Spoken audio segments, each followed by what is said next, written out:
Bueno, como les decía, hoy vamos a trabajar específicamente con el futurismo, ¿m? Que es la escuela de interpretación escatológica más famosa dentro de la iglesia evangélica. En las otras clases yo me preocupé de explicarles lo mejor que pude que esta tendencia hacia la interpretación futurista del Apocalipsis se arraigó en los movimientos conocidos como de santidad, que partieron a finales del siglo XIX. O sea, por el 1880 más o menos comenzó a hacerse famoso este movimiento de santidad que le dio un espacio de fe a las personas que venían arrancando, por así decirlo, de la iglesia histórica. Y la iglesia histórica en Inglaterra y en los Estados Unidos estaban pasando un momento malo con sus pastores, que tenían una tendencia teológica más parecida al pensamiento alemán, o sea, eran bien racionales. Estaban muy preocupados de la alta academia, de seguir con esta especie de escolástica evangélica, y eso no está mal, porque pastores bastante educados, pero racionales. Cuando estas personas toman estas formas teológicas, claro, ganan por un lado, porque se convierten en personas bien educadas, pero pierden por otro lado, porque ya no tienen la misma fe que antes, y por tanto la capacidad de atender a la gente que va a la iglesia sin mucha fe se deteriora. Entonces esa gente comienza a darse cuenta que sus iglesias están más frías, están poco vivas, y empiezan a seguir a los predicadores itinerantes, que se volvió como un fenómeno en esa época. Y aparecen estos movimientos que yo denomino de santidad, entre los cuales se cuenta el surgimiento del pentecostalismo. El pentecostalismo nace en los Estados Unidos, en Kansas, en Topeka, Kansas City. Yo conozco muy bien la historia porque la esposa de mi maestro, el doctor Pablo Hoff, el hermano Pablo Hoff, teólogo, venía justamente de ese movimiento de santidad y ella nació ahí en Topeka, donde comenzó el movimiento pentecostal con gente de color en los Estados Unidos, de los estratos culturales bajos, como William Seymour, y luego todo ese movimiento que se da en la calle Azusa, ¿no? Con personajes como Bartleman y otros grandes que van a dar origen a este movimiento de Azusa, Azusa Street, la calle Azusa, donde parte todo el pentecostalismo. Es parte del pentecostalismo de ese movimiento de santidad. Los sectores culturales más bajos, evangélicos, adscriben a una búsqueda de la santidad y a la creencia en el pronto retorno, o más que pronto, sino que inmediato retorno de Cristo a la tierra. Entonces se hace famosa esta interpretación, esta mirada futurista del Apocalipsis en esos movimientos de santidad. Ahí es donde nace esta forma de mirar el Apocalipsis hacia el futuro. Cuando digo hacia el futuro, vuelvo a recordarle a ustedes, en nuestras clases pasadas, les dije yo que me refiero al hecho de que el futurista considera que desde el capítulo 4 al 22 de Apocalipsis son eventos que todavía no han ocurrido, que los esperamos en el tiempo del fin. Alejando la carta del Apocalipsis, aunque es una carta en género apocalíptico, pero una carta porque es un documento personal enviado a las iglesias del Asia Menor, quita los elementos centrales de esta carta de sus destinatarios originales y los pone en unos destinatarios en el tiempo del fin que no sabemos qué generación va a ser. Cada generación que es futurista considera que su generación es la generación del fin. Desde los movimientos de santidad, todas las generaciones hasta aquí han pensado que son la generación que va a vivir la vuelta de Cristo a la tierra, y una de las características del futurista. El futurista piensa que su generación siempre es la generación donde va a volver Cristo a la tierra. ¿Ya?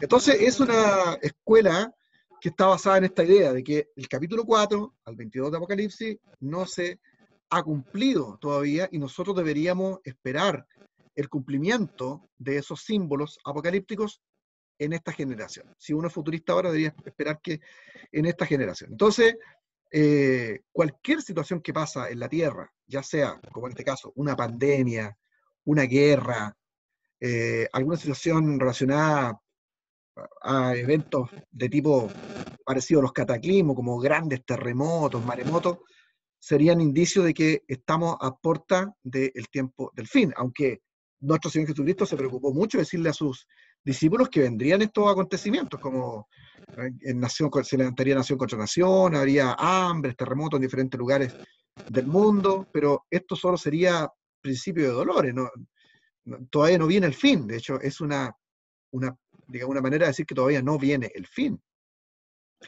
porque él nos dice claramente que su retorno no es de conocimiento de las personas, ni siquiera los ángeles del cielo saben cuándo volverá el Señor nuevamente. Entonces, querer saber más que los ángeles es un atrevimiento, y por eso Jesús trató, como les dije en otras clases, también usted trató de hipócrita, ¿cierto?, a sus discípulos, por estar preocupados de los eventos del tiempo final y no estar preocupados de entender lo que estaba pasando delante de las narices de ellos. Caso específico, nunca se dieron cuenta que él era el Mesías realmente que había llegado a la tierra, no entendieron lo de la crucifixión. Después, el Espíritu Santo en Pentecostés iluminó la mente de los apóstoles y tienen un cambio radical y logran entender el misterio, ¿cierto?, de la encarnación. Pero bueno, entonces vamos a ir a nuestras diapos para poder ayudarnos un poquito y retomar donde quedamos la vez pasada. Ustedes me dicen si logran ver. Creo que sí.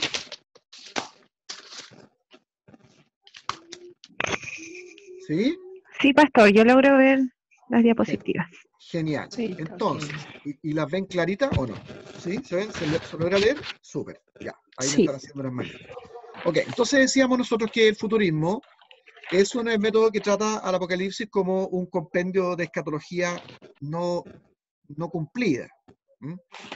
Y por lo mismo, insisten en que en el capítulo 4 hay una especie de analogía o una metáfora del levantamiento de la iglesia en lo que el futurismo denomina el arrebato, que vamos a explicar un poquito mejor hoy día, o vamos a tratar de explicarlo dentro de un mapa, ¿no? Ellos dicen que el capítulo 4, cuando Juan es invitado a subir al cielo, a salir del horror que están viviendo las 7 iglesias del Asia Menor, que están siendo perseguidas, el Señor le invita a mirar las cosas desde la perspectiva del cielo, y Juan sube y arriba el Señor le empieza a revelar las cosas que van a pasar después de toda esa persecución a las iglesias del Asia Menor. El futurista piensa que quien sube ahí, en el capítulo 4, es la iglesia. Es uno de los grandes problemas que tiene la interpretación futurista.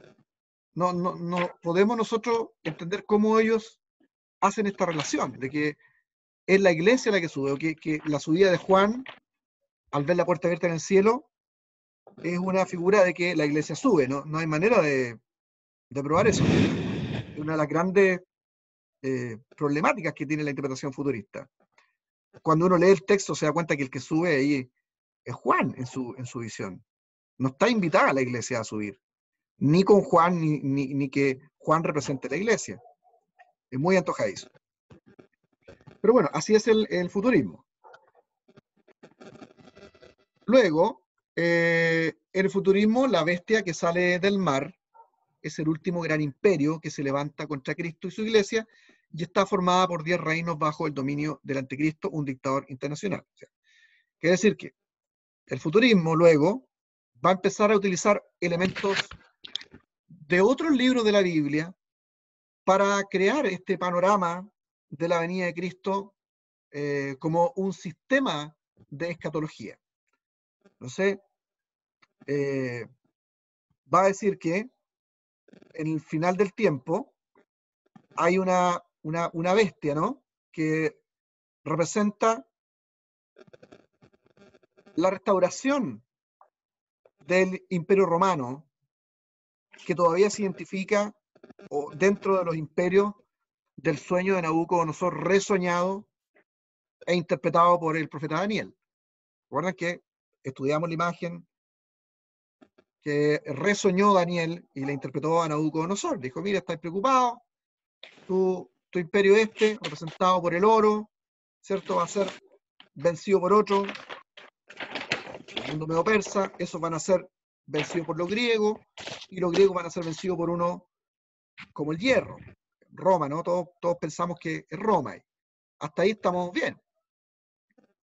Pero en la imagen también había un símbolo ahí en los pies, donde se veía que estaba mezclado el hierro con el barro cocido. Y una roca que fue cortada no con la mano de hombre, que golpeó la imagen y la imagen cayó. O sea, una metáfora re interesante de que iban a venir reinos humanos poderosos, pero finalmente todos los imperios iban a ser cortados, no iban a dar paso a un reino eterno, que es básicamente la propuesta que tiene el Evangelio desde la elección del pueblo de Israel para llegar a la iglesia que se constituye en el verdadero Israel espiritual. Bueno, para este pensamiento escatológico futurista, ese último imperio que aparece ahí expresado en esa imagen del sueño de Nabucodonosor, se revive en el tiempo del fin.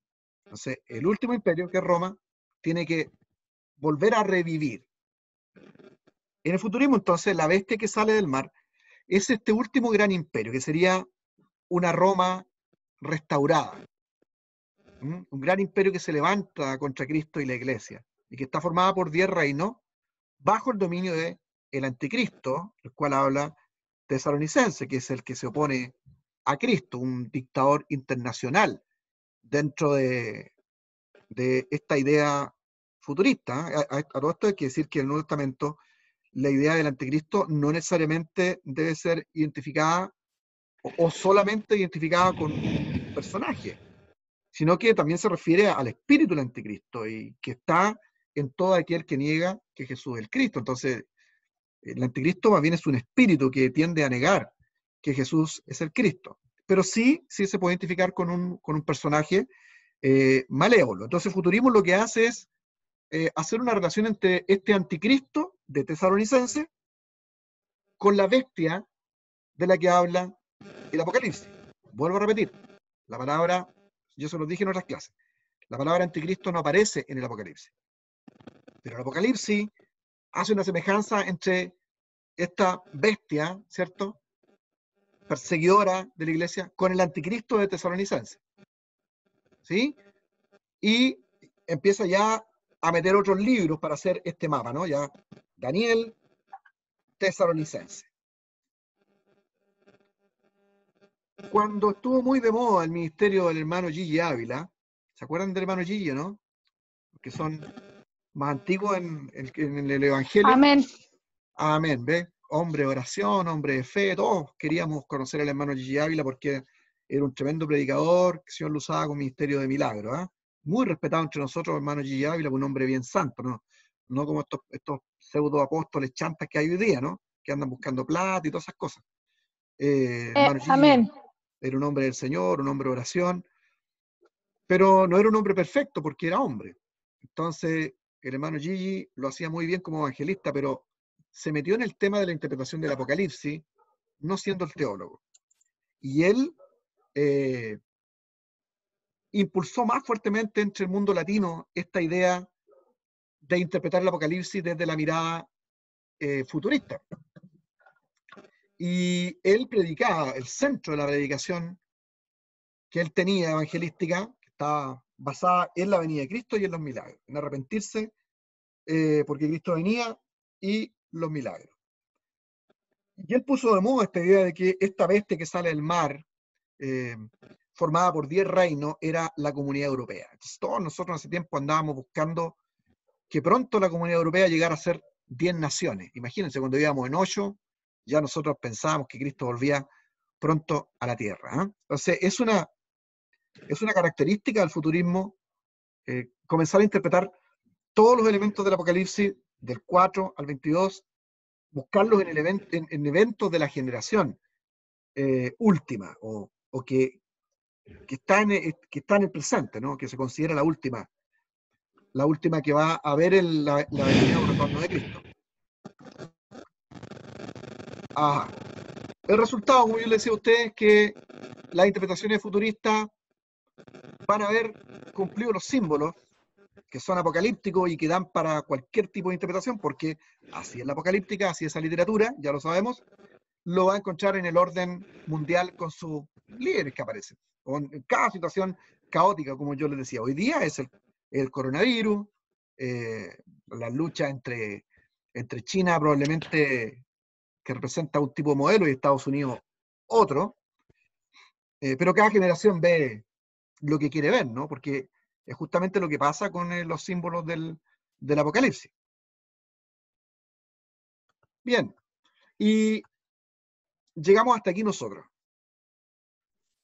El futurismo es una de las escuelas de interpretación más complicadas. ¿Por qué? Porque tiene muchas variaciones.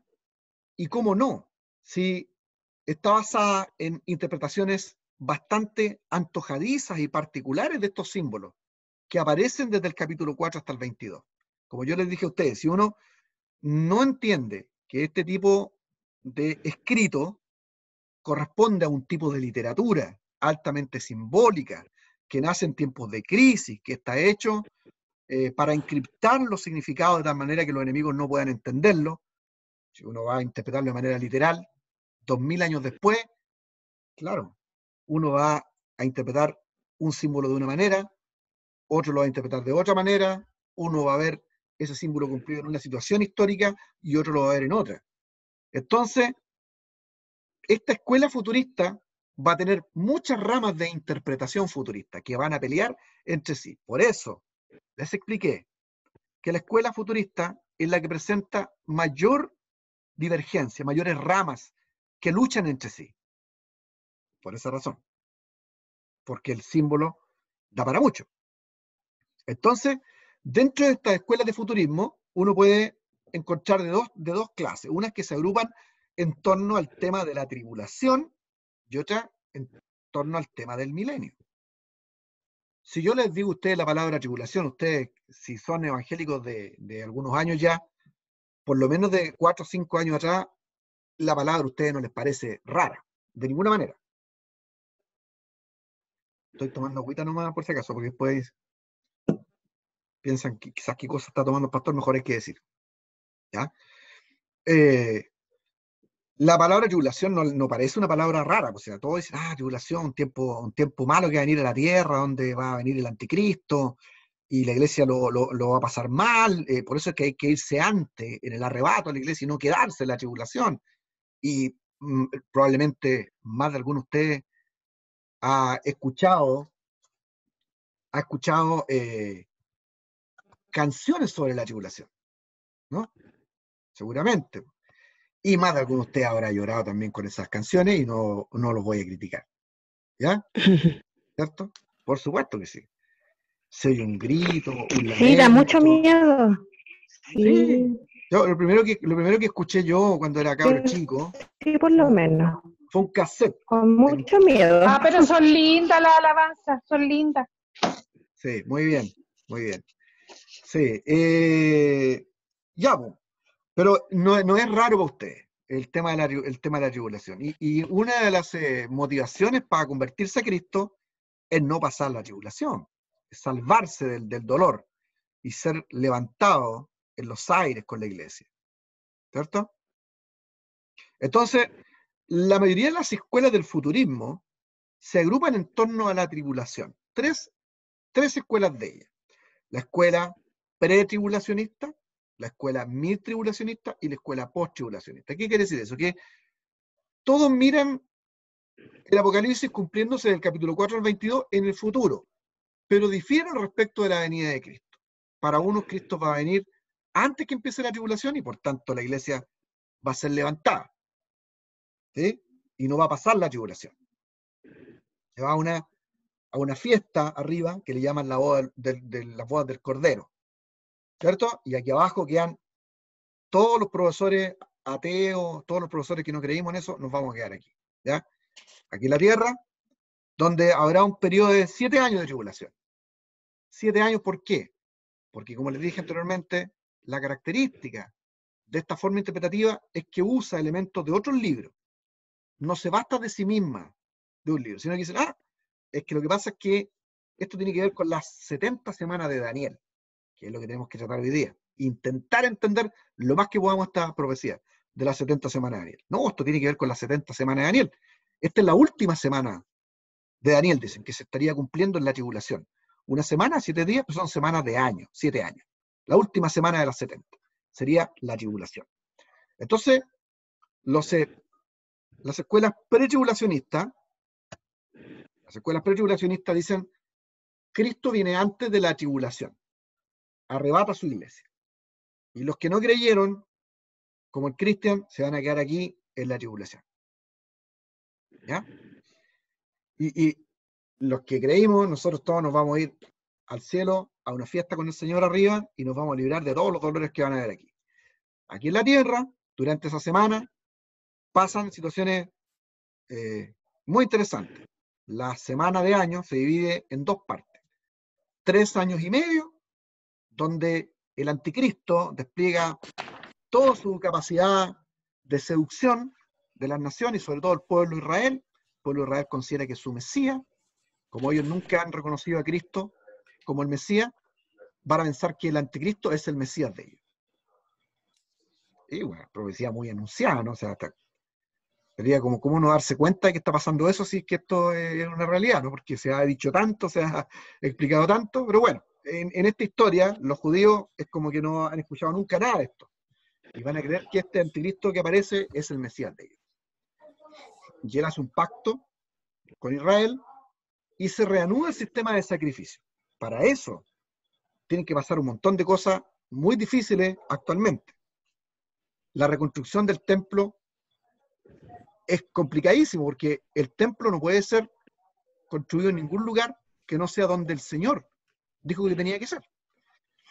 Y ahí, hoy día, está la Cúpula de la Roca, un lugar religioso, musulmán, de una religión altamente beligerante, de una odiosidad extrema hacia el que considera pagano, ¿cierto?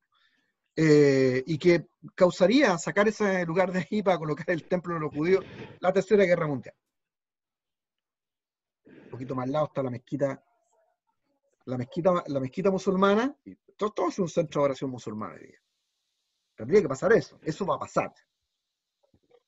Tan importante ha sido esta interpretación futurista para los que abrazaron esta forma futurista de interpretación, sobre todo en el sur de los Estados Unidos, que hubieron sectores de ellos que incluso intentaron el apoyo nuclear a Israel en la década del 50, del siglo XX, de 1950, apoyaron militarmente a Israel y lo apoyaban nuclearmente para que se deshiciera de sus enemigos y colocara el templo ahí y ya empezara la profecía, o sea, empujar que ocurriera la profecía. ¿Cierto? Eso se llama dispensacionalismo nuclear. Es una rama del futurismo, muy peligrosa. Yo hablo de ella en mi libro. Y cuyos exponentes tuvieron también sus discípulos aquí en Chile. De hecho, Chile es uno de los países que más tenía exponentes de este dispensacionalismo nuclear, sobre todo en las asambleas de Dios. Hay un asambleísta aquí entre nosotros, que Dios lo bendiga. No es nada contra la asamblea, sino con el sistema interpretativo. ¿Y por qué? Porque la Asamblea de Dios es un movimiento mayormente de los Estados Unidos. Gran denominación, maravillosa, nada que decir. Pero dispensacionalista nuclear en muchos sentidos. Aquí, quienes impulsó mucho esto, fueron, yo les dije a ustedes, los televangelistas, como el caso de Rick Hambar, ¿cierto? Pat Robertson y Jimmy Swaggart. Y entre los latinos estaba el hermano G. Ávila, que es el más santo de todos. Y bueno, creo que yo les conté a ustedes que estas enseñanzas que venían por televisión, estos televangelistas, nos tenían a todos nosotros asustados. Pat Robertson dijo que el Señor volvía el 83, el 84, y yo que andaba en Egipto tenía miedo de quedarme en la tribulación, porque mi papá era un hombre santo, de vivir orando, y yo yo me hacía de quedarme en la tribulación, temeroso todo lo que él decía. Y claro, y yo me crié con puros libros del futurismo. Tengo muchos de los libros de mi padre en esta biblioteca, que son libros de Apocalipsis, de Wim Malgo, de Gordon Lindsay y otros exponentes de esta teología futurista, escatológica. Bueno, el Señor no vino a la Tierra, yo se lo dije a ustedes, pero hubo un gran movimiento político en los Estados Unidos en apoyo a Israel, porque este dispensacionalismo nuclear está basado también en algo que en Estados Unidos los teólogos han identificado como la teología del dominio. Les recomiendo que investiguen este concepto de la teología del dominio. Teología del dominio de Estados Unidos. Los americanos siempre se han considerado como un pueblo muy parecido a Israel, porque como ellos son inmigrantes del Reino Unido, fueron colonias, ¿cierto? Que luego se sintieron como un pueblo perseguido, que estableció una especie de pueblo de Dios y se hicieron protestantes desde un principio, han seguido como una línea muy parecida a creer que son como un pueblo especial, así como el pueblo de Israel, y por tanto siempre han estado asociados también a la idea de Israel, y los han apoyado, también porque hay intereses económicos detrás, ¿no? O sea, apoyar a Israel para tener control sobre las tierras donde está el petróleo es re interesante igual. Pero la cosa es que los televangelistas, en estos movimientos de santidad que se extendieron ahora hacia el siglo XX, tuvieron gran influencia en países de América Latina y sobre todo Chile. Chile, después de ellos, los exponentes más fuertes son el instituto donde yo estudié teología, donde estudié mi bachiller. El hermano Pablo Hoff fue mi maestro, fue mi profesor, y yo siempre lo voy a querer mucho a él, ya está a los brazos del Señor. Él fue muy cariñoso, creo que yo les conté a ustedes que el hermano Pablo Hoff, el famoso escritor de decenas de libros, y muy respetado en toda América Latina, fue mi profesor, y él pagó mis estudios teológicos. Él fue muy generoso conmigo, pagó mis estudios de bachillerato y pagó mis estudios de licenciatura. Él me envió a estudiar en algunos países de América Latina, y tenía mucha esperanza en mí, pero no sabía que dentro de mí había un pagano. Entonces a los años yo no creía en esta forma de enseñar el Apocalipsis, y era justamente uno de los requisitos para poder ser profesor en el Instituto Bíblico Nacional. A nosotros todos los años los profesores, yo hice clase hasta el año 97 en el Instituto Bíblico Nacional, que era Instituto Bíblico Pentecostal en aquellos años. Y yo dejé de hacer clase el año 1997 porque ahí hubo como una revuelta en el instituto aquí en Concepción, donde estaban los liberales, decían ellos, claro, porque el que guiaba aquí el seminario era un pastor que tenía más tendencia liberal. Y era también mi principal maestro. Entonces, nosotros no quisimos firmar la carta. Una carta que se firmaba donde los profesores nos comprometíamos en enseñar la posición escatológica de la Asamblea de Dios, que era el premilenialismo, dispensacionalismo, la posición futurista más famosa dentro de esta que estamos nosotros estudiando. Entonces, Chile fue tremendamente influenciado por eso, además porque en América Latina entera, y en el caso de Chile, el pensamiento dispensacionalista, premilenialismo dispensacionalista, futurismo, premilenialista, dispensacionalista, fue transmitido a través de la Biblia o los comentarios de la Biblia de Scofield. Creo que en alguna oportunidad les dije, lo voy a volver a repetir. Aquí en Chile, la primera Biblia de estudio que llegó, que se hizo famosa entre los pastores, fue la Biblia con anotaciones al pie de página de Cyrus Scofield, un hermano del mundo de las leyes que se convirtió después de ser alcohólico, un abogado, jurista, que se convirtió al evangelio, se hizo pastor, se hizo gran evangelista y teólogo, y él adscribió a los movimientos de santidad y al premilenialismo dispensacionalista futurista. Y él hizo una Biblia de estudio donde él interpretaba el Apocalipsis con sus comentarios al pie de página. Y los pastores que no tenían formación bíblica pensaban que esos comentarios que estaban abajo eran la Biblia, y no, pues eran los comentarios de un futurista, premilenialista, dispensacionalista que estaba comentando lo que él creía. Entonces la Biblia Scofield tuvo un gran impacto dentro de los pastores de América Latina que llegaron a enseñar en sus iglesias el Apocalipsis desde esta perspectiva. ¿Ya? Ok, entonces, vamos de nuevo a compartir pantalla.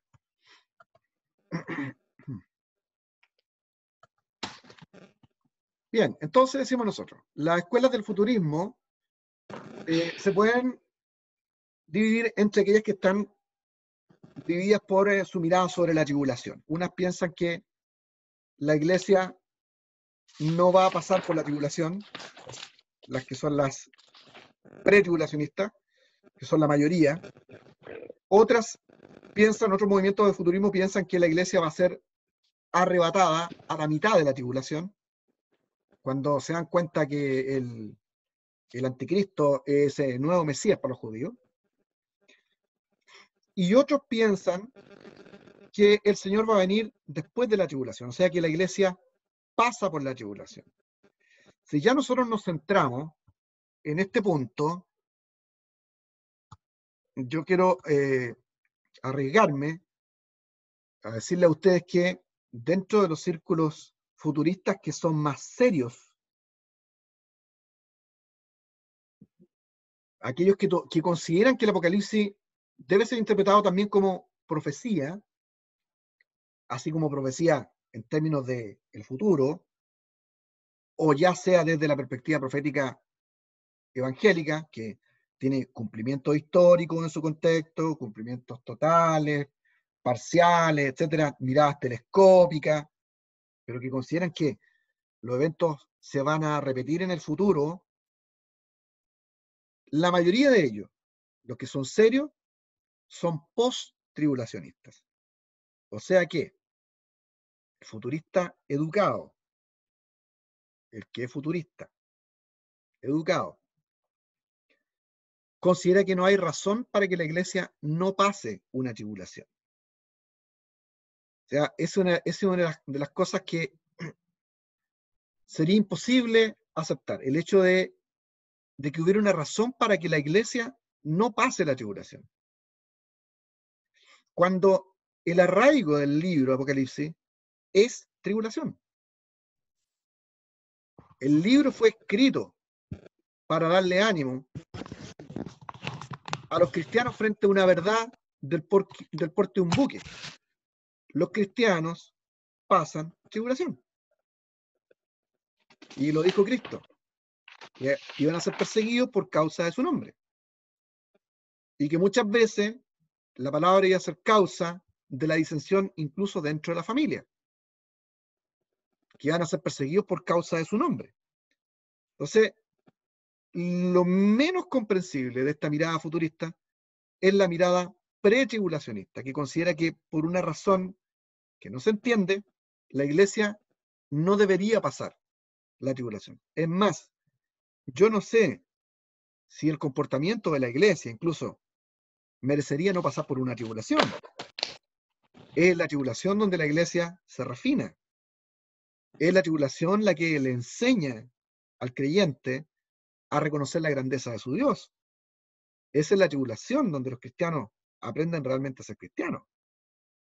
Entonces, la mirada pretribulacionista, la mirada mid-tribulacionista, dentro de las escuelas futuristas de tribulación, en torno a la tribulación, son las menos cultas, por así decirlo.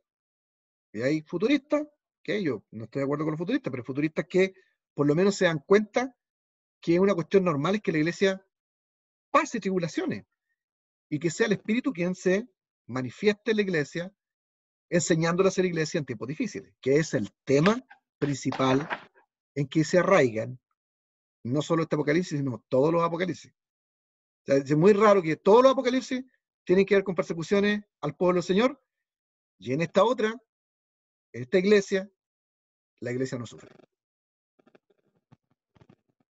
¿Me entienden? Entonces, si hay gente futurista que uno va a tomarle un poco de atención, desde mi perspectiva, a mí no me gusta el futurismo. Yo se los dije, yo soy más de una escuela historicista. Pero si va a tomarle en serio a el pensamiento de algún futurista, por lo menos que ese futurista sea post-tribulacionista. O sea, diga, el Señor va a volver, pero claro, la iglesia va a tener que pasar tribulación, una gran tribulación, tiempos de tribulación personal, porque esa es la constante de la historia, porque esa es la constante de la iglesia. Eso es lo que significa ser creyente. A los cristianos los persiguen. Como yo siempre les digo a los hermanos, andan preocupados siempre que nos van a perseguir a los evangélicos, llegaron tiempos de persecución. Pues eso es lo normal. A los cristianos los persiguen porque el pensamiento cristiano siempre se contrapone a las ideas del mundo. Y por eso es que los creyentes tienden a ser odiados porque tienen ideas distintas a las del mundo. Entonces, que persigan a los creyentes no es ni una novedad. Po. Esa es la constante, eso es lo normal. Entonces, respecto a la tribulación, hay que tomar en cuenta eso. Por lo menos. ¿Aló? ¿Sí? ¿Alguien quería hacer una pregunta? Ya, ok. Y luego están aquellas de acuerdo al milenio. O sea, la mirada futurista que se centra en el milenio. Esa palabra que aparece una sola vez ahí en el Apocalipsis. El milenio. Y que es un acercamiento simbólico, como lo es todo el capítulo, que es su contexto. Yo decía a ustedes que aparecen un dragón, una cadena, que no pueden ser interpretados de manera literal por razones obvias. Ese es el contexto para la palabra milenio. Entonces la palabra milenio también debe ser interpretada como una figura. Pero, bueno, en la interpretación futurista, este milenio debe ser interpretado como algo literal, como 1000 años. ¿Ya? Y hay escuelas que son premilenialistas, o sea, dicen, bueno, el Señor va a volver antes del milenio. Otros piensan que el Señor viene después del milenio. O sea, dicen, no, la iglesia está destinada a influenciar tanto el mundo que lo va a convertir, que lo va a transformar, todas las estructuras humanas van a ser cambiadas por el pensamiento cristiano, y después de eso va a venir el Señor. ¿Mm? Y otros sencillamente han dicho, mira, ¿sabes qué? Mejor optemos por una escuela amilenialista. No hay como tal ese milenio, es una figura y no debe ser entendido como algo literal. Entonces también hay escuelas futuristas que se agrupan en torno a la cuestión del milenio. Ahora bien, cuando uno se pregunta qué se ha creído a través de la historia, lo vimos a nosotros en la clase pasada, pero vamos a ver un poquito más a fondo ahora, esa es la razón de esta clase, uno se da cuenta que del siglo I al III, los apóstoles eran premilenialistas históricos. Eso no necesariamente quiere decir futurismo. El premilenialismo histórico es un tipo de pensamiento que consideraba que el Señor iba a regresar a la tierra. Voy a sacar la pantalla. El Señor vuelve a la tierra, esperaba una segunda venida. ¿Ah? Y la iglesia iba a ser atribulada. Y en un momento de resistencia a la iglesia, ante la adversidad, el Señor iba a volver. Para el premilenialista histórico no hay una diferencia entre, generalmente para el premilenialista histórico, que es serio, como pasaba entre el primer y tercer siglo, no hay una diferencia entre el arrebato de la iglesia y la venida del Señor. Es lo mismo. ¿Vamos? La diferencia se forma o aparece, o esta idea de que la segunda venida de Cristo se divide en dos partes, cuando aparece un tipo de premilenialismo distinto llamado premilenialismo dispensacionalista, que no es lo mismo que este premilenialismo histórico. Este es el que creyeron los apóstoles. O sea, que hay una historia relacionada al surgimiento de la iglesia. Para el premilenialista histórico, la iglesia estaba profetizada en todo el Antiguo Testamento. Y estaba destinada a aparecer, a ser asediada y a predicar el Evangelio en todo el mundo. Iba a tener una tremenda influencia, vendría una persecución grande contra los creyentes y el Señor volvería a la tierra a buscar a sus santos. Y luego de eso, para el premilenialista histórico, vendría un periodo llamado el milenio, donde literalmente el Señor gobernaría con sus santos durante 1000 años. Eso creían los apóstoles. Premilenialismo histórico. Para algunos premilenialistas históricos, no necesariamente los 1000 años iban a ser 1000 años justos, sino que era un periodo de tiempo indeterminado, grande, largo, donde el Señor gobernaría con su Hijo. Igual algunos interpretaban como un símbolo el milenio, como un tiempo indeterminado de tiempo, pero sí creían que era un periodo donde el Señor va a gobernar con los suyos. La pregunta es, ¿qué creen los apóstoles? Para poder tener una noción interesante, porque hay que mirar a los apóstoles. Los apóstoles pensaban que la iglesia estaba predicha desde el Antiguo Testamento y que se iba a consolidar, iba a predicar por todo el mundo, iba a dar testimonio, ese testimonio iba a causar animadversión, iba a haber una persecución contra los creyentes y que el Señor vendría al fin de esa persecución para levantar a su iglesia y gobernar con ella durante 1000 años, literales, o un tiempo indeterminado, para levantar a sus santos, para mostrar y hacer los cabezas de las naciones, que es lo que no logró hacer con Israel, porque Israel, digamos, no era el centro. La iglesia siempre estuvo en el plan del Señor. Eso iba a creer el premilenialista histórico. El premilenialismo dispensacionalista es futurista. Y surgen los movimientos de santidad, junto con todo este movimiento futurista del Apocalipsis, y que es dentro de las ramas escatológicas, es la más famosa, premilenialismo dispensacionalista. Este es premilenialismo histórico. ¿Vamos? Esa es la diferencia. Ok. Para ir haciendo la diferencia al tiro, porque me interesa que ustedes vayan diferenciando el premilenialismo histórico del premilenialismo dispensacionalista. Para el premilenialista dispensacionalista, la iglesia es una cosa incidental. Es como un error en la historia de redención del Señor. Y por tanto la iglesia es un paréntesis, ¿no? Ocupa un espacio en lo que ellos denominan el periodo de la gracia.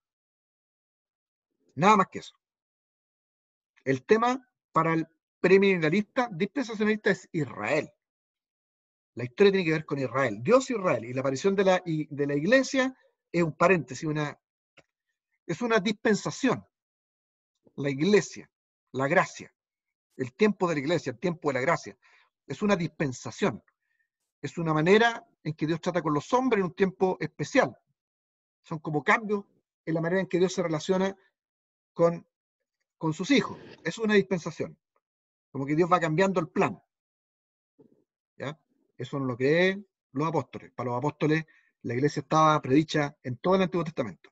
Es el centro de la historia de Dios. Ese está en el corazón de Dios la iglesia. Eso creía Pablo. Por eso eran premilenialistas históricos. ¿Quién? Ireneo de Lyon, Tertuliano, Papía, Justino Mártir, todos los apologistas clásicos y herejes consideraban eso, que la iglesia era el centro de todo. Pero para el premilenialista dispensacionalista, que es el futurista más importante, que nace en los sistemas de santidad, que es la rama más dura del futurismo, la iglesia no es el centro. Es un paréntesis en la historia de Israel. Eso hay que tenerlo claro. Eso es muy importante, ¿ya? Ok. Y el premilenialismo histórico enseña que habrá un milenio después de la venida de Cristo, y generalmente este premilenialista histórico no separa la venida de Cristo en dos partes, que son las cuestiones más importantes. Y por tanto la iglesia, para el premilenialista histórico, la iglesia pasa o debe pasar la tribulación porque es lo normal. No divide la segunda venida de Cristo en dos, que sí hace el dispensacionalista. Ok, muy bien. Creo que lo repetí hartas veces como para fijárselo en la memoria. Entonces, del primer al tercer siglo era famoso el premilenialismo histórico, ese que le está diciendo yo a usted, la iglesia al centro. No es un paréntesis. Del siglo IV al siglo XVI surge el amilenialismo, aquí altas escuelas teológicas, sobre todo el mundo católico romano, no se hace problema con el milenio y declaran el amilenialismo. El siglo XVII reaparece el premilenialismo histórico, o sea, hace 3 siglos atrás. Reaparece nuevamente esta idea que tenían los apóstoles. Y el siglo XVIII surge el postmilenialismo, que es una idea reinteresante de los grupos misioneros que consideran que la iglesia va a tener un éxito en las misiones y va a transformar este mundo. Y después que lo transforme este mundo, el Señor va a venir a consolidar el reino a la tierra. ¿Ya? Muy ligado al movimiento misionero. Claro, siglo XVIII, siglo de las misiones. Surgen denominaciones enteras en torno al tema misionológico. Y el siglo XIX surge el dispensacionalismo o premilenialismo dispensacionalista, que es la rama más importante del futurismo, que es la que yo les estoy explicando a ustedes, que es distinta al premilenialismo histórico, porque este considera que la iglesia es un paréntesis en la historia de Israel, es una dispensación más nomás, nada más.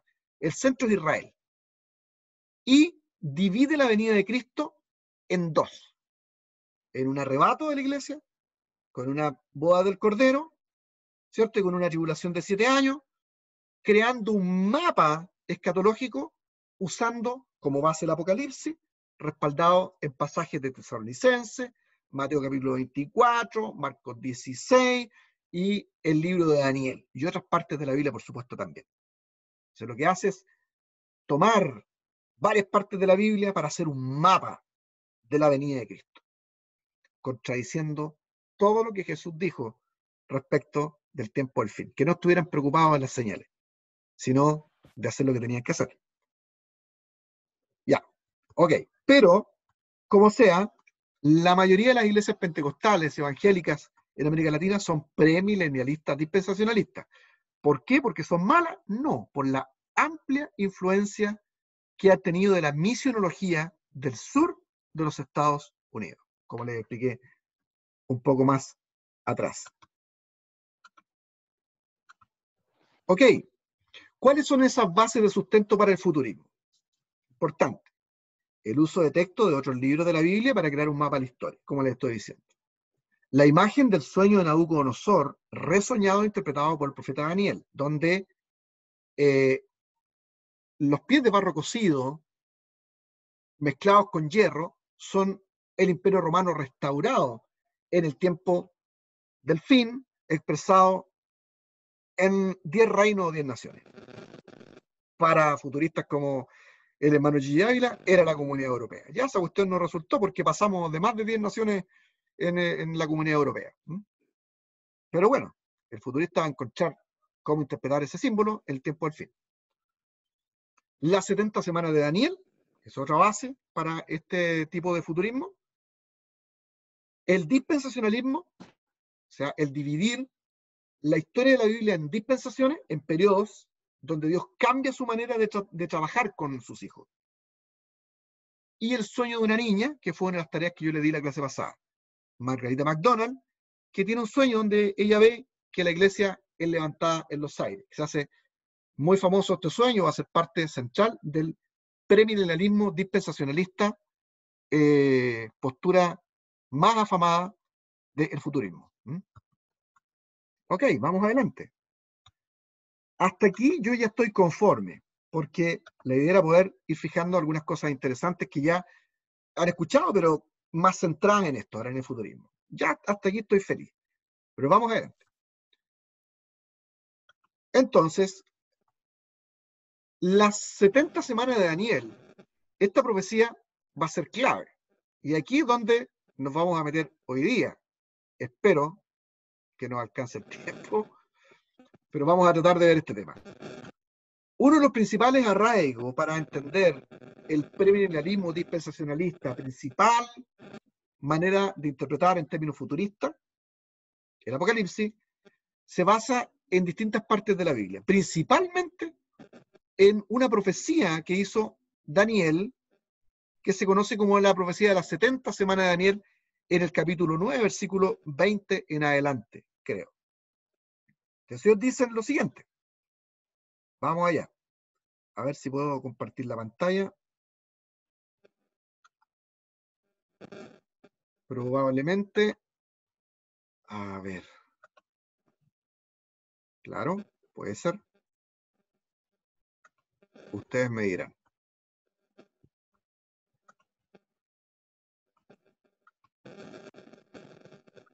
A ver, si es cierto. Ahí, ¿logran ver o no?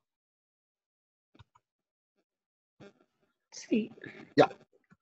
Aún estaba hablando y orando y confesando mi pecado y el pecado de mi pueblo Israel, y derramaba mi ruego delante de Jehová mi Dios por el monte santo de mi Dios. Aún estaba hablando en oración cuando el varón Gabriel, de que apocalíptica, ¿se acuerdan o no? La angelología, la conversación con los arcángeles, típico en todos los apocalipsis, ¿no? A quien había visto en la visión al principio, volando con presteza, vino a mí como a la hora del sacrificio de la tarde, y me hizo entender y habló conmigo diciendo: Daniel, ahora he salido para darte sabiduría y entendimiento. Daniel está viviendo en la cautividad, tiempo de crisis, por eso esta profecía la comunica de manera apocalíptica, ¿no? Al principio tu ruego fue dada la orden y yo he venido para enseñártela, porque tú eres muy amado. Entiende pues la orden y entiende la visión. 70 semanas están determinadas sobre tu pueblo y sobre tu santa ciudad, para terminar la prevaricación y poner fin al pecado. Entonces uno tiene que ir preguntándose aquí, ¿cuál es la prevaricación ahí? ¿Cuál será poner fin al pecado? Para el futurista decir, no, poner fin al pecado entendido como lo entendemos los cristianos. Entender que el pecado para el cristiano no es lo mismo que el pecado para un judío que está exiliado en Babilonia. Son elementos que uno tiene que tener en la cabeza. El futurista no. El futurista siempre trae a su tiempo la interpretación. Levanta el pasaje y lo entiende en su tiempo. No lo entiende en su contexto. Por eso dimos mucho énfasis en las primeras clases en entender los arraigos históricos de estos libros. ¿Qué significaría terminar con la prevaricación, con el pecado? Para Daniel en su tiempo, donde no hay cristianismo, hay judaísmo. ¿Ya? Y expiar la iniquidad para traer la justicia perdurable. Hay el futurista dice, no, pero la justicia perdurable la trae Cristo, ¿no? Sí, pero no es cristianismo. Cristo para un judío no es Mesías. ¿Ya? Y sellar la visión y la profecía y ungir al santo de los santos. Este es Cristo, dice entonces. ¿Pero quién sería el santo de los santos para un judío? Eso puede ser traducido como sumo sacerdote, un príncipe también. Tiene esta característica de santo de los santos. ¿Ya? ¿Ya? ¿Quién está ladrando el anticristo? ¿No? ¿Ya? Ya. Sabe pues y entiende que desde la salida de la orden para restaurar y edificar a Jerusalén hasta el Mesías príncipe, habrá 7 semanas. Están en Babilonia, preso, y empieza a dar una profecía respecto del regreso a la tierra, ¿no? Habrá 7 semanas. ¿Cómo se entiende esta semana? Y aquí es donde va a entrar el problema, porque ni los propios judíos están de acuerdo en cómo debe interpretarse esta profecía. 7 semanas. Para los futuristas, dispensacionalistas, estas son semanas de año, dicen ellos. O sea, son 7 semanas, son semanas de año. Ya, ya, ok. Serían entonces 7 semanas, serían 49 años, ¿sí? ¿O no? ¿Estoy equivocado? Parece que sí. Y 62 semanas se volverá a edificar la plaza y el muro en tiempos angustiosos. ¿Ya? Está hablando de la reedificación del templo. Y después de las 62 semanas, 62 más 7, ¿cierto? ¿Van cuánto? 69, ¿cierto? Después, a la semana 69 se le quitará la vida al Mesías. Ah, Cristo, dicen ellos. Pero esto aquí, el santo de los santos, el Mesías, el lenguaje judío de aquel entonces puede ser un sacerdote, un sumo sacerdote, o un príncipe de Israel. Ahí dicen, no, el Mesías es Cristo ahí. Mas no por sí, y el pueblo un príncipe que va a venir destruirá la ciudad y el santuario. Y su fin será con inundación y hasta el fin de la guerra durarán las devastaciones. Bueno, para el futurista esto está muy claro. Está muy, muy claro para ellos. Para ellos, esta es la profecía que nos permite entender cómo va a ser el tiempo del fin. Porque ellos van a hacer un cálculo en que van a llegar hasta la muerte de Cristo. No todos van a estar de acuerdo, pero más o menos la mayoría de ellos van a hacer una interpretación de estos años, llegando hasta Cristo la semana 69. Para ellos el Mesías, rey al que se le quita la vida. Y va a quedar una semana por cumplir, porque se cumple las 69 semanas. Y una semana por cumplir. Esa semana es la semana de la gran tribulación. Pero ellos dicen, pero entre la semana 69 y la última semana, la 70, van 2000 años. ¿Por qué? Porque esa es la dispensación de la gracia. Ahí aparece la iglesia, como un joker, ¿ah? No como elemento central. Porque la iglesia no era una cosa que está en el Antiguo Testamento, en el corazón del Señor. La iglesia es una cosa que apareció, un paréntesis, porque la cosa es el pueblo de Israel. Por eso es que esta profecía es lo más herético que puede haber. Y Pablo se revolcaría delante de nosotros si escuchara decir esto a la mayoría de la iglesia evangélica.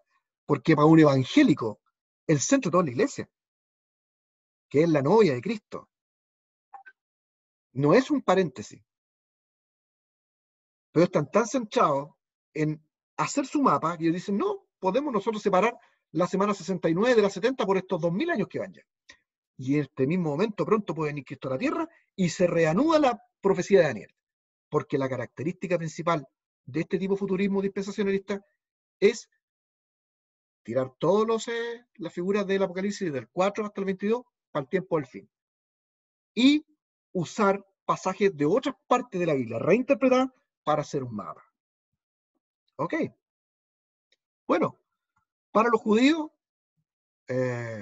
hay diferencia en la manera en que se puede interpretar esta profecía, ¿no? Y podríamos pasar un mes discutiendo sobre cómo los judíos, los rabinos han interpretado esta profecía, ¿no? Pero a ninguno de ellos estaría de acuerdo con que esta profecía se interpreta como la interpretan los premilenialistas dispensacionalistas. Y eso es lo que a mí me interesa que usted entienda. Usted puede después hacer un curso de Daniel con nosotros en el seminario y entender bien la profecía. Pero el punto es que ningún judío, ningún cristiano serio va a aceptar esta manera de interpretar la profecía de Daniel. De hecho, dentro del mundo judío existe la idea de que Daniel, el libro de Daniel, es un libro que realmente no se escribió en la época del Daniel de Babilonia, sino que este Daniel es un pseudoepígrafe que está escribiendo en la época de la persecución de Antíoco Epífanes, que yo le expliqué a ustedes, y que está en la plena guerra de los macabeos, viendo cómo se está jugando la posibilidad de la destrucción de la religión judía frente al movimiento griego helénico que está promoviendo el mundo seleucida, uno de los generales de Alejandro Magno que intentó abolir la religión judía, por lo cual surge la resistencia macabea, de la cual yo le he hablado a ustedes. El año 200, bueno, voy un poquito más para atrás. Traten de captar esta cuestión, porque es muy importante. Varios del mundo judío y de los estudiosos de la Biblia van a explicar esta profecía así como yo les digo ahora. El 200 antes de Cristo, el mundo seleucida, o sea, en la época de silencio, está muy beligerante y muy agresivo contra el mundo judío, sobre todo porque necesitan la Palestina, que es la ruta comercial. Están peleados con los Ptolomeos, que son el mundo egipcio, que está en nuestro mapa o globo terráqueo abajo. La Palestina está al medio. Y en el 200, el mundo seleucia está pasando momentos de bancarrota, muy poca plata. Entonces, aparte que odian a los judíos, están intentando disolver la religión judía. Y hay algunos judíos que están apoyando eso, que son pro-griegos. Personajes muy parecidos como a los saduceos del Nuevo Testamento. Entonces, dentro del mundo judío están divididos. Hay unos que quieren como modernizar la cosa, volverse griegos, y hay un sector que es tradicional, que quiere guardar la ley, porque están recordando el cautiverio babilónico y todo eso. Entonces están en un momento de crisis. Y aquí surge el Daniel, dicen ellos, este libro de Daniel, que es un pseudoepígrafe, dicen ellos. Y lo que hace de manera muy interesante, el que escribe el libro de Daniel, en términos apocalípticos, escribe en esa crisis un apocalipsis, el apocalipsis de Daniel, retomando las historias desde el cautiverio babilónico para darle sentido en la época del mundo seleucida. Entonces, de manera genial, utiliza la profecía de Jeremías, en realidad, que habló del cautiverio, y toma la idea de los 70 que utiliza, de los 70 años de cautividad, Jeremías. Miren, anoten por favor ahí. Jeremías 25, del 11 al 12, y Jeremías 29, 10. De ahí toma la idea Daniel pseudoepígrafe, no estoy diciendo que sea así, es una manera de explicar. Toma la idea del número 70 para cambiarlo por Shib-Him, que es 70, por Shaubim, Shib-Bim, que sería 77, para hacer esta profecía como de año, que se deja ver, como entrever en el pensamiento de Daniel. El asunto es que este Mesías rey del que está hablando Daniel podría ser Onías III, un sacerdote muy querido en el mundo de los judíos, que está intentando mantener la religión judía para que no desaparezca. Y este bandido Seleucia, Antíoco Epífanes, que es el más malo de todo, lo que hace, como está en bancarrota, es tratar de poner en venta, por así decirlo, el cargo de sumo sacerdote, que era Adonías III. Y por ahí engañaron a Jasón, Jesús, que se cambió el nombre a Jasón, hermano de Adonías III, para que ocupara el lugar de él. Lo sacaron, lo exiliaron a Adonías, después lo mataron, lo destronaron. Y luego a este Jasón, que era el hermano de él, lo destronaron a través del liberal que estaba a favor de los Seleucia, que se llama Menelao, que era un pro-griego, un hombre judío pro-griego que justamente en Macabeo se le llama la raíz de todos los males. Era el gran problema del mundo judío. Este gallo que pactaba con los Seleucidas.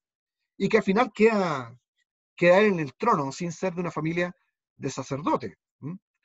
Entonces, bueno, finalmente Onías se le quita la vida, se le quita la vida, como dice la profecía de Daniel, desde la perspectiva de estos que interpretan ahora, es como una profecía realizada. O sea, el que está hablando, no está hablando desde la época de Daniel del mundo de Babilonia, sino que está hablando desde la propia historia. Y está juntando la historia de Babilonia con ese tiempo, para decir que este es el Mesías rey y que finalmente el mundo judío va a tener la victoria.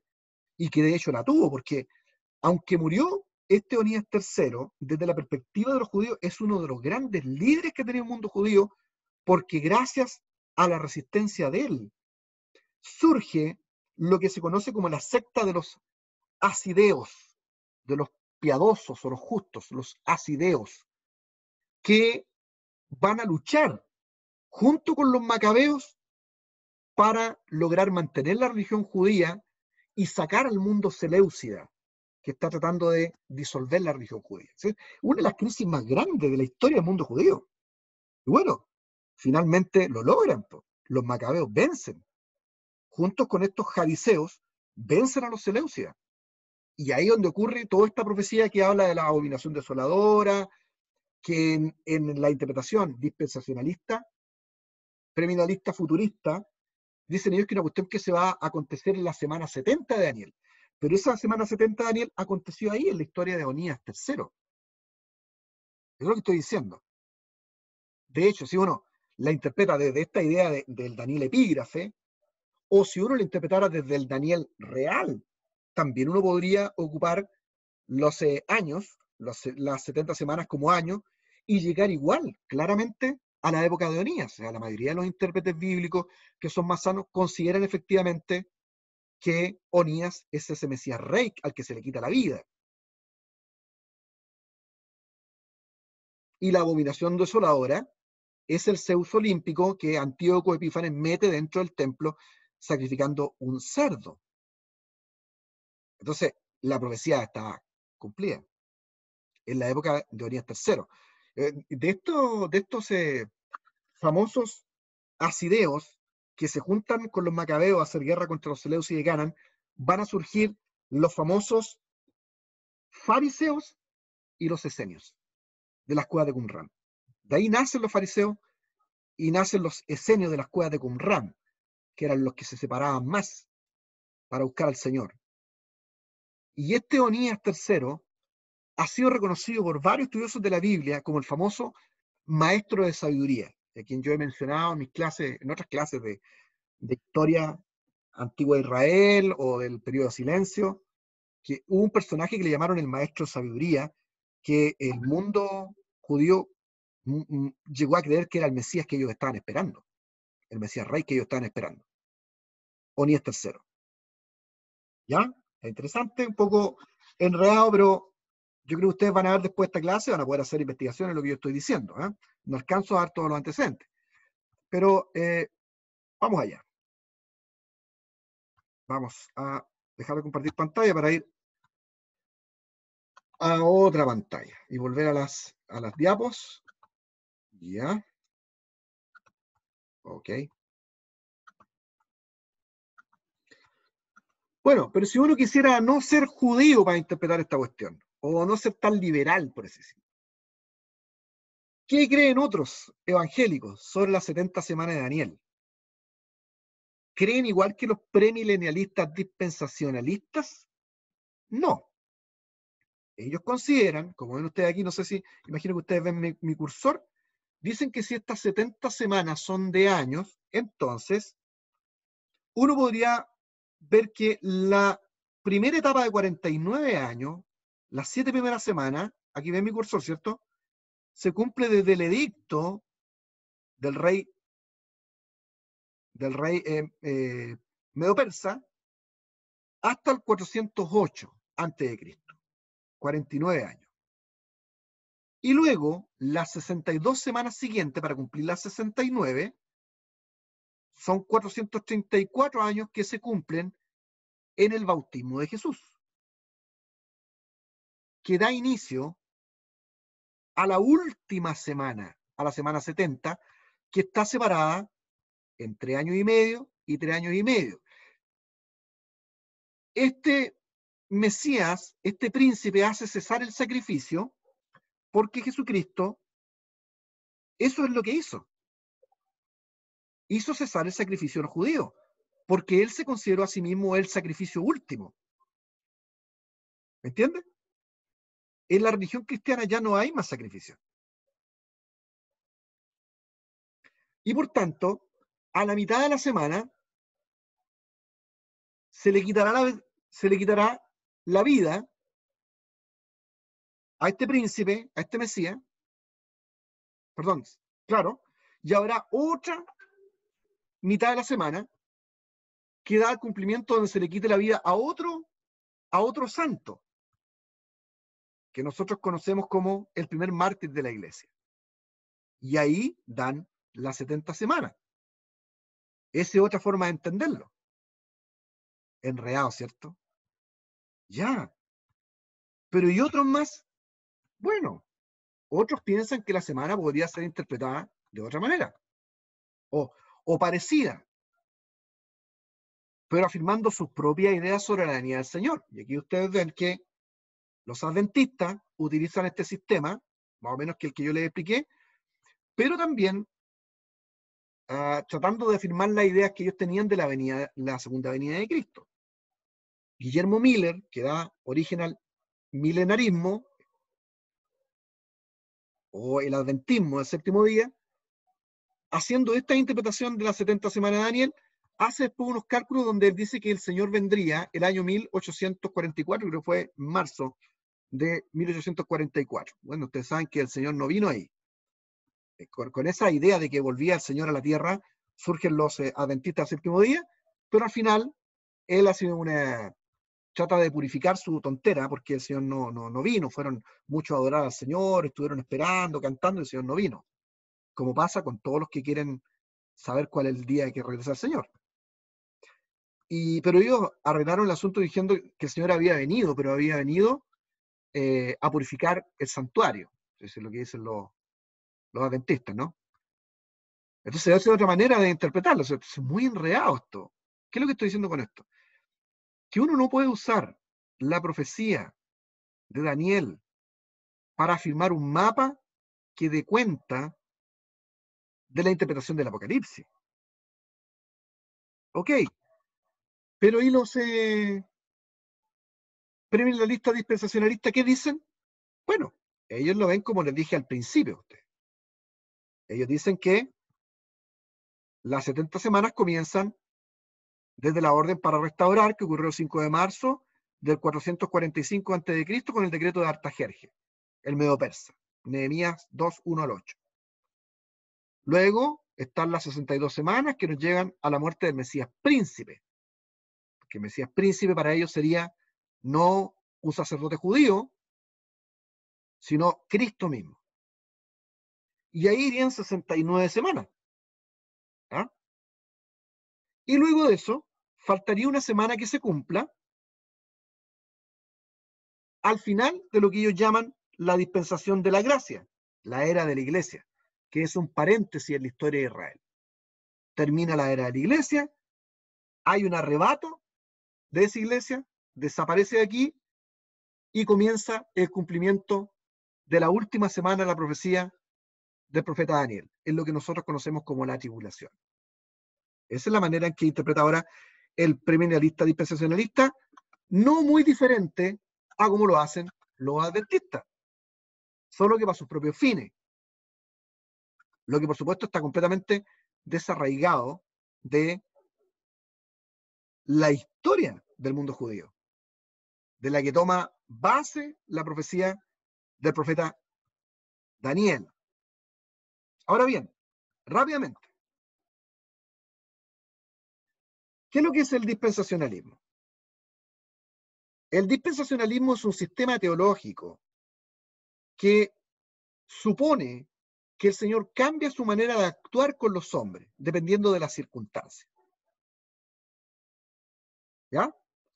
Entonces Él va manejándose con los hombres y va cambiando un poco el plan. Esa es la idea. Entonces, para el dispensacionalismo, que nace de una propuesta, un hombre llamado John Darby,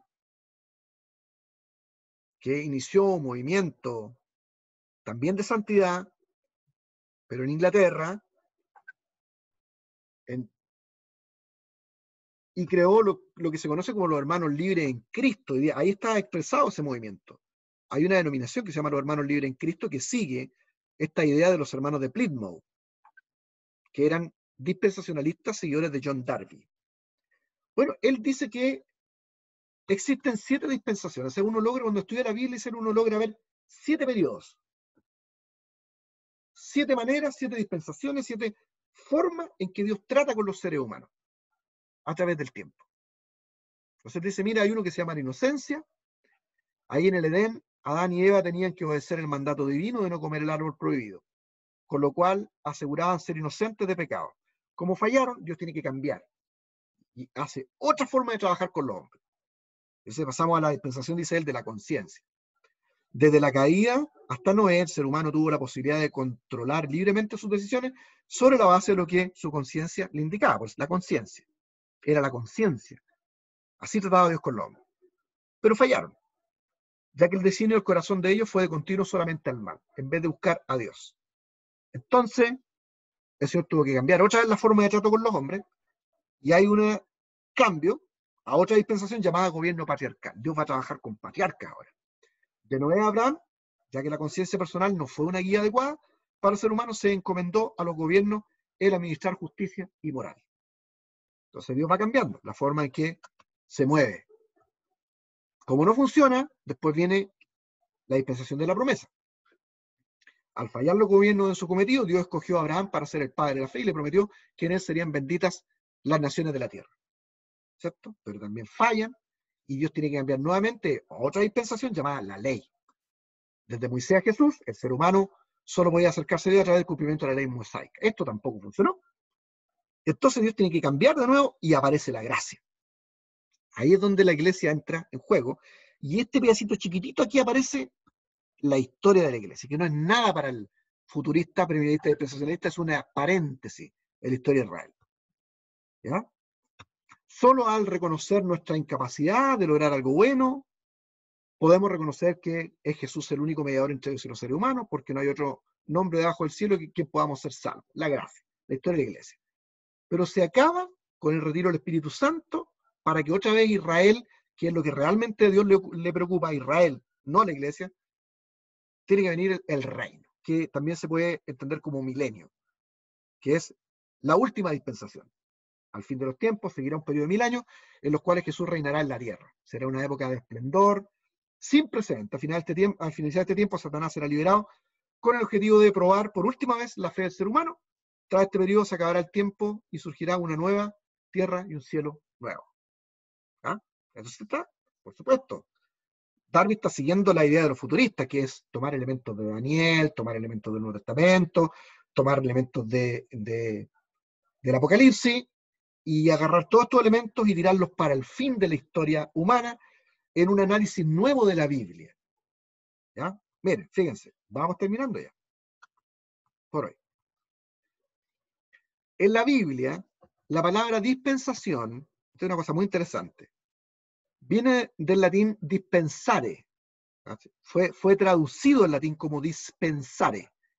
De ahí tomó la palabra John Darby, que se puede traducir en nuestro idioma como distribuir. Y fue la palabra que se tradujo del griego diaconía, que nosotros sabemos que significa servicio, en 2 Corintios 3, 7 al 9. Y de otra palabra griega que suena como oikomía, que se traduce a administración, comisión, encargo, de Corintios 9:17, Efesios 1:10, ¿cierto? Colosenses 1:25. Pero interesante que nunca esta palabra, nunca significa un periodo. Ni diaconía, ni oikomía, que se tradujo en latín como dispensare, y que John Darby lo entendió como dispensación, como tiempo, periodo. Pero como sea, esto tuvo mucha fuerza y nos formó todo este panorama que ustedes están viendo aquí abajo, ¿sí? Con el periodo de la conciencia, de la inocencia, la conciencia, el gobierno humano, la promesa, la ley, Cristo muriendo ahí, la gracia, que es el paréntesis de la iglesia, y la restauración de Israel, que también se entiende como el gobierno del milenio. ¿Ya? Si a eso ustedes le suman el sueño, no estoy compartiendo pantalla, ¿cierto? No. Ahora sí. Si a eso ustedes les suman el sueño de Margarita MacDonald, del cual ya les hablé, a ustedes se les forma todo este mapa del que nosotros estamos empezando a explicar. La próxima clase vamos a profundizar otra vez en esto, para ir a los detalles de esta interpretación, como lo son el arrebato de la iglesia, la tribulación, el Armagedón y los elementos que van entre medio. ¿Parece? O sea, ya estamos entendiendo más cómo es la cosa. Bueno, esta niña de los Estados Unidos, Margarita MacDonald, tuvo ese sueño de que había un desaparecimiento de la gente de la iglesia, se sumó a la interpretación de John Darby, de que la Biblia debe ser dividida en dispensaciones. Ahora, una pésima interpretación, porque la iglesia nunca creyó en dispensaciones. O sea, si usted me dice, pero esta cuestión no la creyeron San Pablo, o los padres de la iglesia, o los reformadores, no, nadie tampoco. ¿Y qué creían ellos? Bueno, la teología de la iglesia se conoce como teología del pacto. No de la iglesia del pacto de la que soy yo pastor.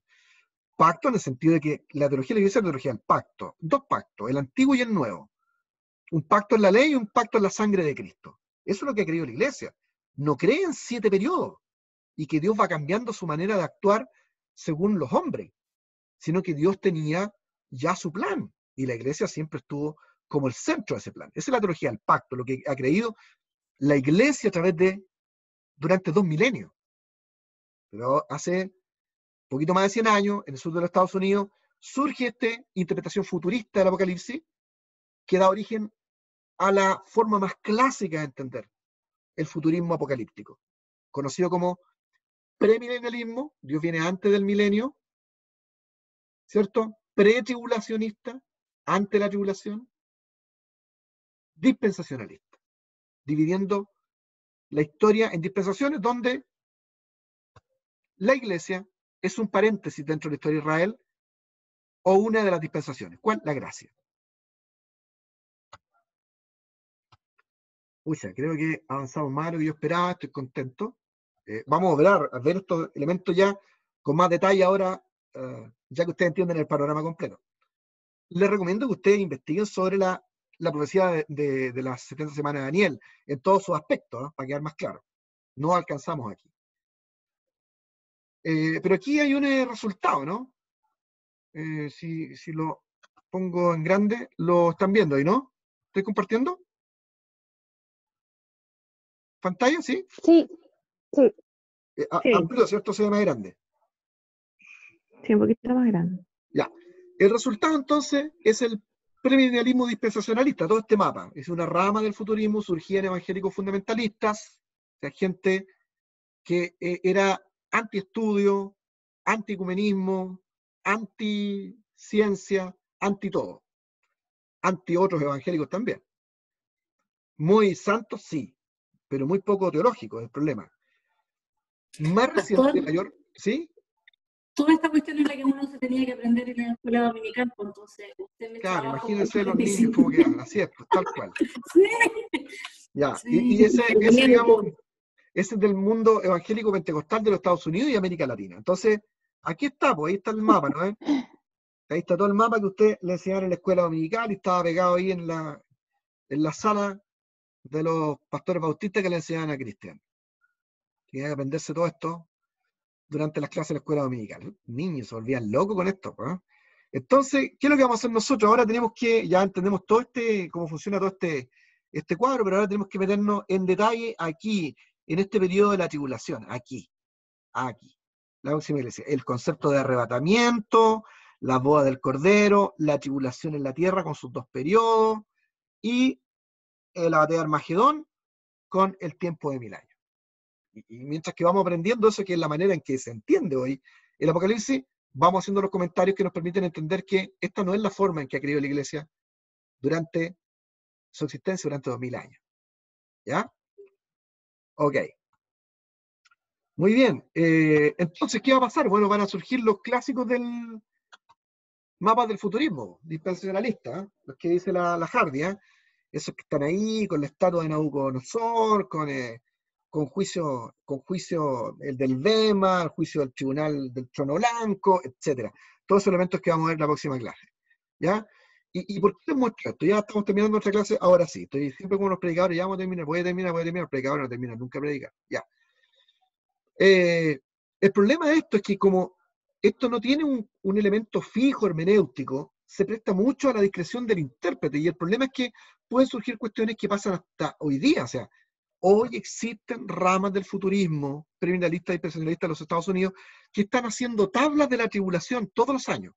Esta tabla la hicieron pensando en que la tribulación iba a ser desde el 21 de diciembre del 2008 al 21 de diciembre del 2015. Pero ustedes van a encontrar tablas hasta el 2025.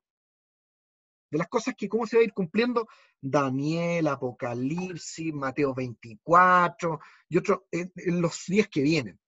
Porque esa es la cuestión del futurismo. Siguen buscando en las cosas que pasan hoy día el cumplimiento de el sentido de un libro que tiene un sentido completamente histórico y pastoral, que tiene enseñanza para nosotros, por supuesto, y que habla de la venida de Cristo, sí, pero no de esta manera. Es que es una locura y que divide las iglesias. Fue una de las razones por qué la iglesia pentecostal, no solo en Chile, sino que en América Latina, se fracciona tanto, son tantas ramas, una radical respecto a la otra, es por los sistemas de interpretación escatológicos, porque esto está muy asociado a la idea de santidad. Entonces, si uno no cree, no es santo, y si uno no es santo, no puede pertenecer a la comunidad, y si no hay santo en la comunidad, es la hora de salir, de armar otra comunidad. Es muy herética, peligrosa. Estoy diciendo con esto que los hermanos son malos, no, solo que no entienden cómo funciona la apocalíptica. Y viven en torno al apocalipsis. 2 libros apocalípticos, Daniel y Apocalipsis, de 66 libros de la Biblia. Viven por 2 libros y no toman en cuenta los otros 64. Y cuando toman los otros 64, los toman en relación al Apocalipsis. Entonces arman mapas para entender el futuro como el foco de su vida religiosa. Ahí están los 12 periodos de la gran tribulación. Todo hecho, por mes. Entonces, esta gente, ¿son teólogos? Sí, son escuelas de teología. Hay gente que estudia teología 8, 10, 15 años y que creen en esto. Miren, le hicieron preguntas a personas sobre la gran tribulación. El 14% dijo que la iglesia va a pasar por la tribulación, que es el premilenialismo, pero histórico, que no divide la venida de Cristo en 2, sino que el arrebato y la venida es una misma cosa. Solo el 14% de la gente piensa que la iglesia va a pasar por la tribulación. El 75% dice, no, nosotros no nos vamos a sufrir, vamos a ser arrebatados antes. Nos portamos tan bien. El 75% piensa que no, vamos happy para arriba. No va a pasar ninguna tribulación, nosotros. Y estamos pasando una pandemia, una tremenda tribulación hoy día. Si la iglesia pasa tribulación igual, siempre. El 4% dice que todos sufriremos. El 5% dice, no me preocupo, voy a estar en el cielo para la tribulación. Y el 2% dice, no opino. Bueno.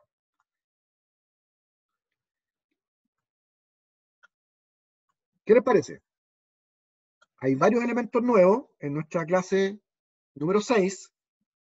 Es importante que usted vea de nuevo el video, tome los detalles, investigue y comience a ahondar, porque hay cuestiones que no vamos a alcanzar a ver.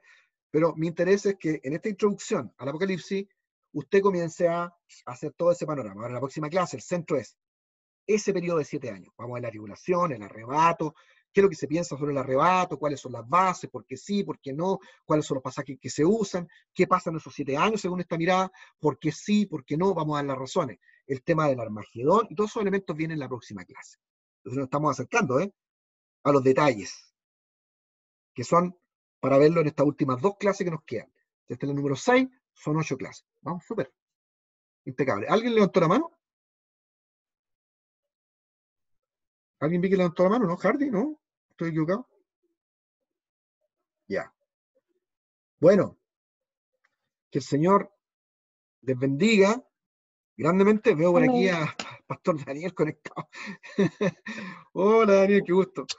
Bueno, entonces, esta es nuestra clase número 6. Están todas las demás clases en YouTube, en mi sitio, por si quieren revisarla, ¿cierto? Y hacer sus propios apuntes. La próxima clase nos metimos específicamente en ese periodo de 7 años para ver cómo cree la iglesia futurista, premilenialista, dispensacionalista, y hacer las comparaciones con lo que se ha querido a través de toda la historia de la iglesia. Que el Señor les bendiga. Me voy ya corriendo porque tengo que orar con la gente de mi iglesia. Para que vean que soy un pastor no racional, Gracias, soy un pastor de fe. Que el Señor les bendiga. Gracias, Pastor, pastor. gusto Dios le verte. bendiga. Bendiciones, pastor. Gracias. Chao, Daniel, Chao, gusto chao. verte, pastor. Chao, chao. Me voy corriendo.